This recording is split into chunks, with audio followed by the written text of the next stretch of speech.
আসসালামু আলাইকুম। স্বাগতম আধ্যাত্মিক রহস্য জগতের আজকের পর্বে। আজ আমরা আলোচনা করব এক বিশেষ আমল বা প্রক্রিয়া নিয়ে, যা জাদু, মুখদোষ এবং দৈহিক রোগ দূর করতে কার্যকর বলে আধ্যাত্মিক সাধকেরা উল্লেখ করেছেন।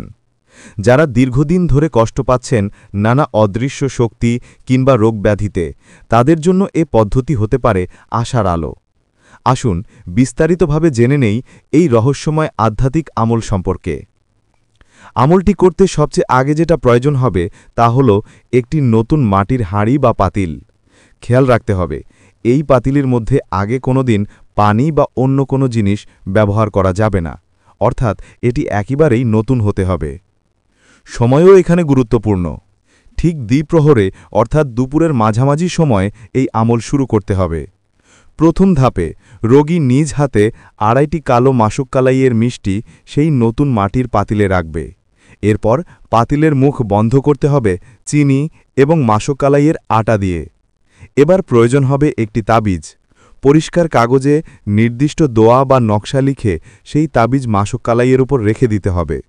তারপর সেই পাতিল ব্যবহার করে রোগীর শরীর থেকে অশুভ প্রভাব দূর করতে হবে।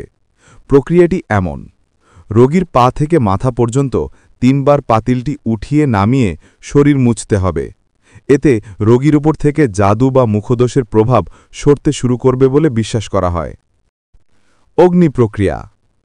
এরপর আরেকটি ধাপ হল পাতিলকে আগুনে দেওয়া।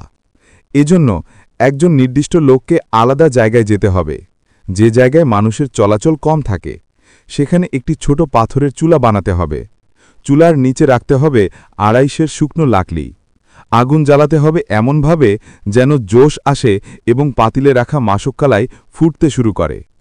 খেয়াল রাখতে হবে, যতক্ষণ না সেই মাসকলাইয়ের ফেনা চুলার উপর দিয়ে বের হয় ততক্ষণ আগুন জ্বলতে থাকবে।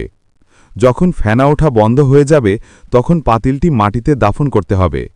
এখানে একটা বিষয় খুব গুরুত্বপূর্ণ: যে ব্যক্তি পাতিল জ্বালাবে তাকে অবশ্যই শেষে গোসল করে পরিষ্কার হয়ে ঘরে ফিরতে হবে। আমলের মেয়াদ। এই আমল একদিনের জন্য নয়, এটি করতে হবে 40 দিন পর্যন্ত, অর্থাৎ একধারে 40 দিন প্রতিদিন একইভাবে সম্পন্ন করতে হবে। তবে যদি এর আগেই রোগী সম্পূর্ণ সুস্থ হয়ে যায় তাহলে আর চালিয়ে যাওয়ার প্রয়োজন নেই, আমল বন্ধ করে দিতে হবে।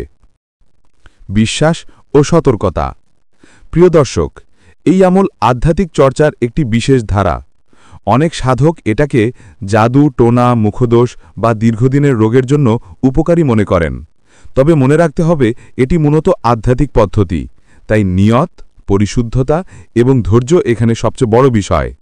এছাড়া ইসলামিক দৃষ্টিকোণ থেকে সবসময় কোরআন হাদিসের দোয়া এবং আমলের উপর নির্ভর করা শ্রেষ্ঠ। কিন্তু কিছু আধ্যাত্মিক রহস্যময় পদ্ধতিও যুগ যুগ ধরে লোকমুখে প্রচলিত আছে, যা মানুষ প্রয়োগ করে উপকার পেয়েছে বলে বিশ্বাস করে। আজকের ভিডিওতে আমরা জানলাম জাদু, মুখদোষ ও শারীরিক রোগ থেকে মুক্তির জন্য একটি বিশেষ আধ্যাত্মিক আমল সম্পর্কে। আশা করি বিষয়টি আপনাদের ভালো লেগেছে এবং নতুন কিছু জানতে পেরেছেন।